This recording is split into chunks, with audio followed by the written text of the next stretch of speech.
You heard about Joseph Reeves, didn't you? Moved his whole family into the barn. Says he'll keep them warm with the cows, sleeping with livestock. His own children. The man's lost his mind. The door swung open on a frozen hinge, and Joseph Reeves stepped inside, the cold clinging to him like a second coat. His eyes found Linda Puckett, frozen mid-sentence. She didn't look away. Speak of the devil. You got something to say about my family. Say it to my face. I am only saying what everyone's thinking. You are raising your children like beasts. The cabin roof collapsed. The barn's warm. A dozen cattle put out more heat than any stove. You'd rather my children freeze. Call me crazy. But when the real cold hits, my family won't be the one begging for help. He walked out into the snow, leaving a store full of silence and a town that had already made up its mind. 3 weeks earlier, a wet snow collapsed half the roof. Joseph's patch was already failing. The frost is inside the walls. The children's breath freezes on the blankets. Samuel can't feel his toes in the morning. Then we stop fighting it. The barn is warm. The cattle give off heat. You mean live in the barn? Like, Joseph, that's not a home. By nightfall, bedding and cookware were stacked in the loft. They moved like soldiers abandoning a fallen position. Pa, are we really gonna sleep above the cows? Close as you please. They'll keep us warm, you'll see. This is madness, but the children aren't shivering. Joseph stood at the barn door, the cattle's heat washing over him. The cabin was already a ghost. In the loft, the children slept without shivering. Mary stood below with a lantern, and she knew the truth. It was warm. Before the sun climbed, Joseph was on his knees, packing mud and straw into every seam. Cold alone won't kill us. Moving air is the thief. One draft can steal more heat than an open door. So the cattle. You are saying they're our furnace? A dozen cows put out as much heat as a cast iron stove. The loft traps it low enough to keep us alive. Pa, look, they're breathing clouds. They're keeping us warm, aren't they? Like a big blanket. Through the open barn door, the farmyard gleamed blue and frozen, but inside, the amber glow held. Joseph's fingers bled through the leather gloves, but he worked until no draft reached the loft. The cattle's breath fogged the stall walls. The family's breath joined it, slow and even, but the wind outside had begun to shear sharper. Autumn was doing more than ending. It was turning mean. A week later, Mary walked into Eli's store alone. She needed flour. Joseph couldn't show his face. Well, look who came down from the hayloft. Smells like cow in here now. I only came for flour, that's all. Your husband's a fool, and you are worse for following him. Raising your children like beasts. Mary grabbed the flour and fled, the laughter chasing her out the door. Mary, what happened to you? They said our children will grow up beasts. That I am worse than you for letting it happen. Is it the whole town now, Eli? People are scared. Joseph, they think you've lost your mind. Linda's just the loudest. Joseph said nothing more. He went home and held Mary tight, but the cold in their hearts was harder to seal than any draft. In the barn, days blurred into a fragile peace. Joseph worked the cattle, and Mary turned the loft into a home. Feel that, Samuel. The animal heat rises straight up into the loft. That's our wall. The first real snow fell thin and soft, dusting the frozen yard outside the barn door. The Lord is my shepherd. I shall not want. Even in the barn? Mama? Does the Lord stay in a barn? He was born in one, remember. He's everywhere, even here. That night, Joseph stood with his back to the barn door, the sky darkening into a wall of iron gray. It's coming. We're tight as we can make it. The hay is deep. The seams are sealed. Now we wait. Outside, the wind died to nothing. The silence that fell over the valley was deeper than any sound. The blizzard hit with a deep roar that struck the barn like a wave of iron. Joseph hunted a draft near the floor, Freezing air poured through like water. He packed it with mud, straw, and an old blanket. The wind hammered the wood, but the cold could not slip through. Stay low, all of you. Keep the children in the hay. We're warm, and we're not alone. For 2 days, the barn shuddered under the blizzard's weight. They ate cold cornbread, breath fogging the loft, as the wind howled. On the third morning, silence. Joseph pushed through the snow-packed door into a world erased. Drifts rose higher than the wagon. The cabin was buried to its eaves. No smoke, no light, no movement. Barns whole. Not one cow lost. I am going to look over the ridge. He climbed a drift at the fence line. The valley below was a blank white sheet. No farm lights, no chimney smoke, no sound. The silence that answered him was colder than the storm itself. The reprieve lasted hours, not days. The sky closed up, and the wind came back screaming. Inside the barn, a heifer dropped to her knees. Joseph saw the straining flank and knew what it meant. Mary, get the children covered. This one's coming now, and she's fighting it. The barn shook under the renewed assault as Joseph knelt in the straw. Sleeves rolled, hands guiding the calf into the storm. For a long moment there was only the wind and the cow's ragged breathing.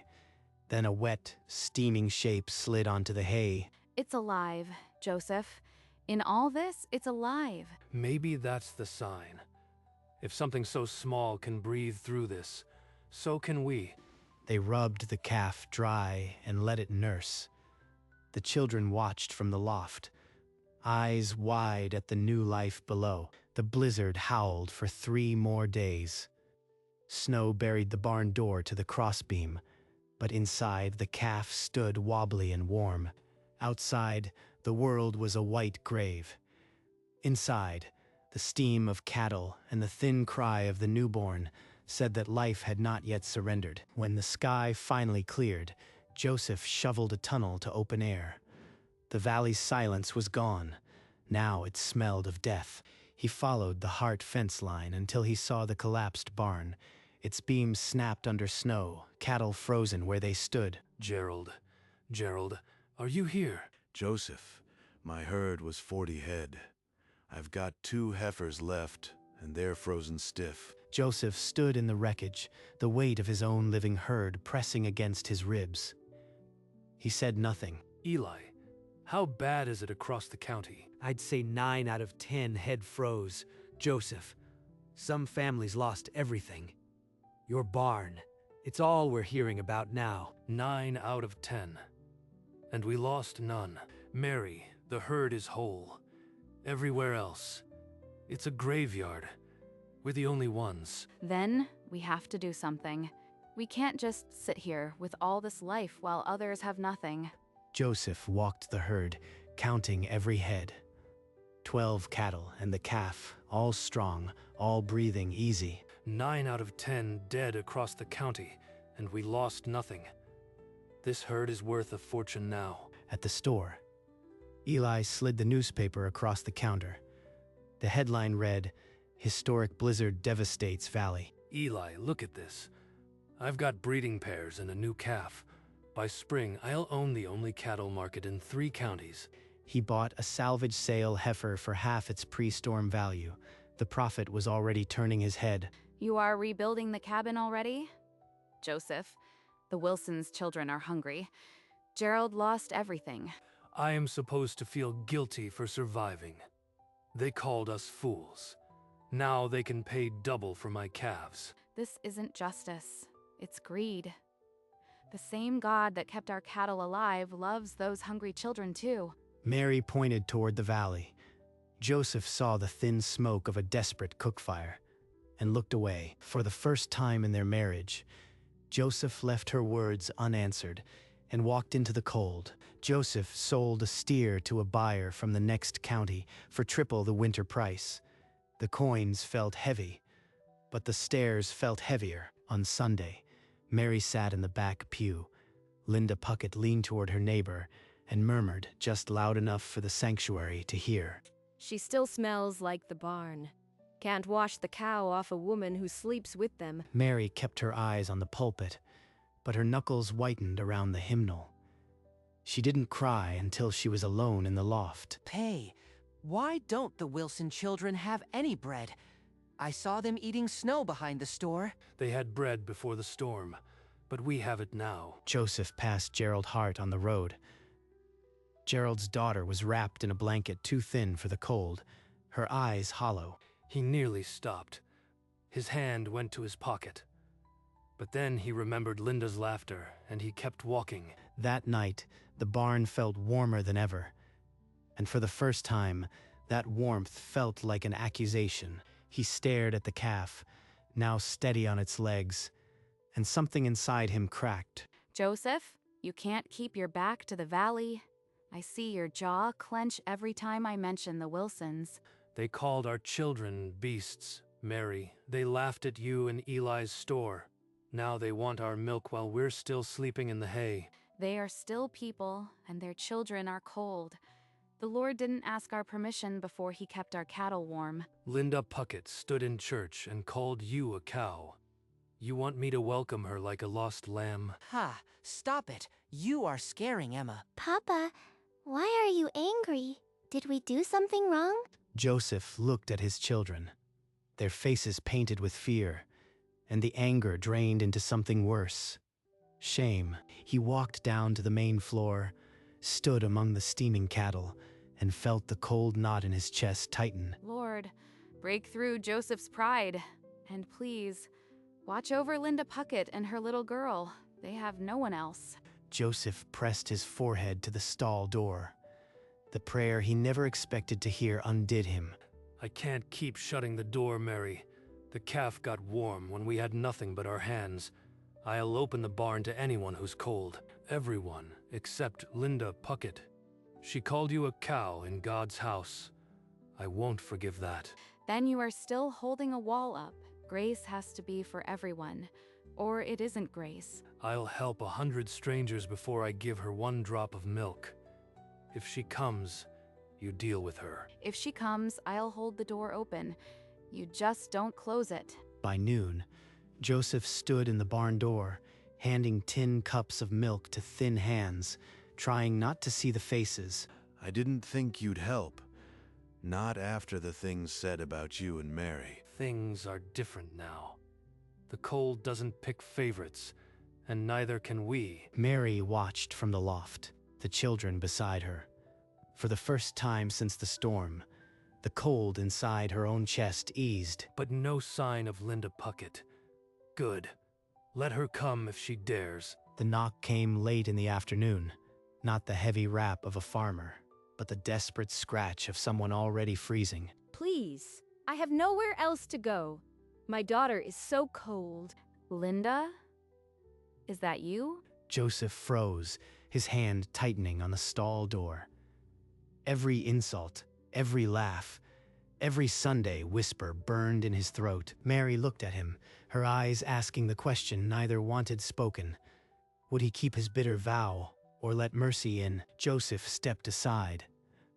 It was not forgiveness, but it was an opening, and the freezing air rushed past him. Mary took Linda's arm and led her inside, wrapping a blanket around the shivering girl first, then pressing a warm cup into the mother's frozen hands. Linda clutched the bag of flour to her chest like a child and wept into the hay, her proud shoulders shaking in the amber light. I did it for Mary, not for her. She doesn't deserve this. But as he watched the woman who had tormented them kneel beside his cattle, something inside him began to crack open. Word spread that Linda Puckett was seen weeping in Joseph's barn, her daughter sipping warm milk while the town still shivered. By week's end, the barn was no longer a curiosity. It was a refuge. 3 families bedded down in the loft above the steaming cattle. Take the calf, Gerald. It's from my herd. Pay me back when your own barn is full again. I never thought I'd see the day. You've got more heart than the whole county gave you credit for. Mary watched from the door, a quiet smile blooming on her tired face. Later, Linda's daughter held her empty cup with both hands, staring at it, as if it were a miracle. This feels lighter, like hauling rocks I didn't know I was carrying. Mary, maybe the money was never the point. Maybe this is better than being rich. I knew the man I married was still in there. He just needed the cold to thaw him out. The barn that had been his shame became the hearth of the valley, and the man they called crazy became its keeper. Joseph stood on a hay bale in the center of the barn. A dozen neighbors packed shoulder to shoulder before him. The cold's not your enemy. Moving air is. Seal every crack. Let the cattle's heat do the rest. The county agricultural committee sent a man who scribbled notes. Joseph's barn had become a classroom. Then, in the last week of winter, a hard frost swept across the valley. Temperatures plunged overnight. Newborn calves were already dropping in the cold. Joseph gathered a team and moved farm to farm. We did what you showed us. The calves are shivering, but alive. They listened. It worked. When the frost lifted at sunrise, not a single calf was lost among those who had followed Joseph's method. They don't call you crazy anymore. They call you the keeper of the valley. The man once mocked as a fool now carried a title none would argue with, earned in frozen hay and sealed seams. Spring arrived. Joseph opened the barn for a feast. Every family came, even Linda, sitting quietly. Last winter, these cows kept my family alive. I hope now we've kept the valley alive. The barn erupted in cheers. Men who had mocked him stood clapping, their faces wet. You crazy fool. You saved us all. Mary watched from the hayloft, the children beside her, her smile cracking through the worry. The barn, once a mark of shame, now stood as a hall of survival. Joseph knelt beside Samuel and Emma, their faces lit by the same amber glow that had kept them alive. No, sweetheart. It means we were right all along. Across the barn, Linda Puckett caught his eye and held it, her proud face softened by gratitude. The place they called a fool's folly had become the valley's beating heart, but winter wasn't done. A late frost swept in under the stars, colder than anything forecasted. Panic flared. Joseph stood on the same hay bale and raised his voice above the fear. Open every door. Bring every calf, lamb, and chick into this barn. We won't lose a single one. The whole valley answered. Gerald ran beside men he'd barely spoken to. Linda carried lambs in her own arms. Joseph watched the barn fill with shivering life, the noise of lowing and bleating drowning out the wind. The frost pressed through the night, but inside, the animals' heat rose like a prayer from the hay. It's holding, neighbors. The warmth is holding. When the sun climbed over the mountain, the frost had melted.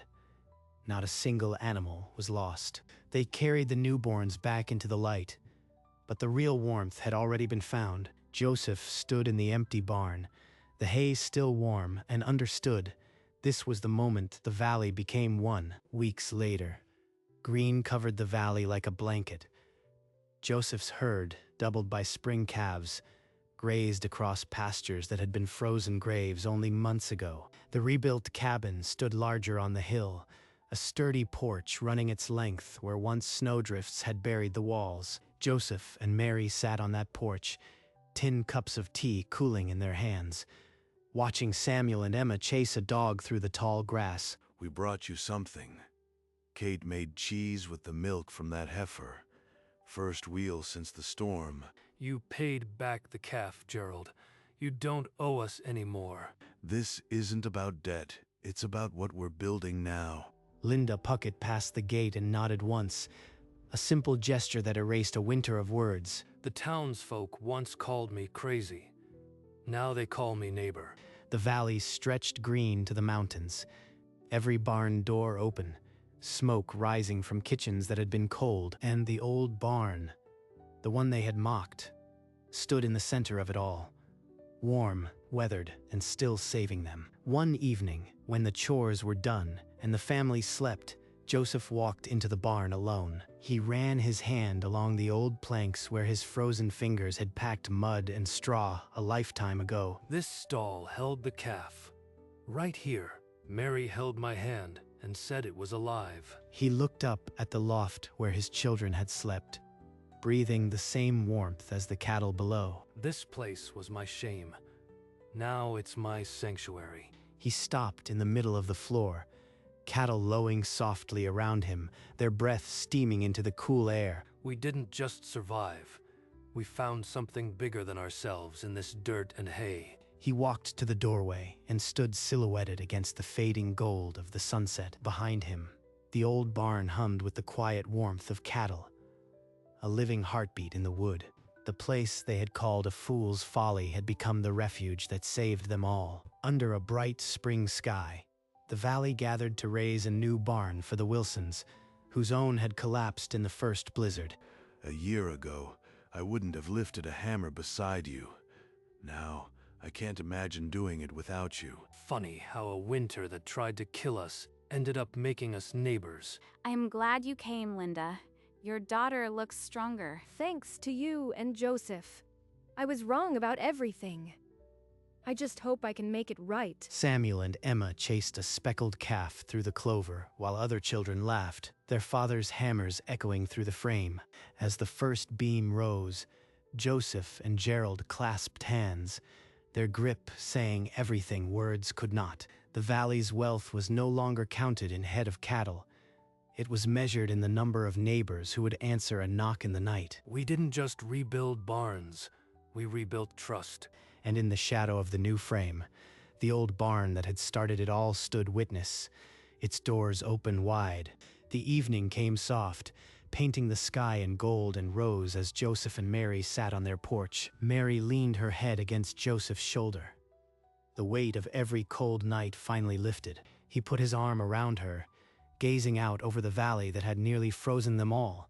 The valley lay lush and alive below them, every field a promise kept by the warmth of a barn. This is enough. This is more than enough. We're home.